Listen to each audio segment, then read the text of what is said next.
Hi friends, இன்றைக்கி சூப்பரான கருவாடு தொக்கு எப்படி பண்ணலான்றதை பார்க்கலாம் வாங்க.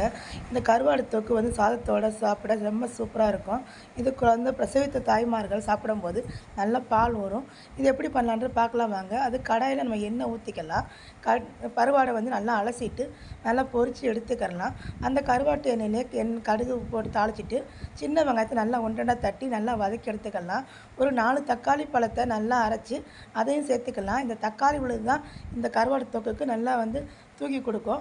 ஸோ ஒரு 4 பச்சை மிளகா நல்லா நறுக்கி அதையும் வந்து நான் சேர்த்துக்கலாம். தனி மிளகாப்பொடி, மல்லித்தூள் அதையும் நல்லா சேர்த்து நல்லா வதக்கிக்கலாம். இதுக்கு தேவையான தண்ணி ஊற்றிக்கலாம். இதுக்கப்புறம் உப்பு போட்டு ஒரு 10 நிமிஷம் நல்லா மூடி விடுங்க. எண்ணெய் பிரிஞ்சு வர சமயத்தில் கருவாடை போட்டு நல்லா இது பண்ணிக்கோங்க. ஒரு 10 நிமிஷம் மூடி வச்சிங்கன்னா சூப்பரான கருவாடு தொக்கு ரெடி ஆயிடுச்சு. இது வந்து பிரசவ தாய்மார்களுக்கு மட்டும் இல்லை, எல்லாருக்கும் பிடிக்கும். இப்படி கொடுக்கும்போது நல்லா பால் ஊறும். இப்படி செஞ்சு கொடுங்க. தேங்க்யூ.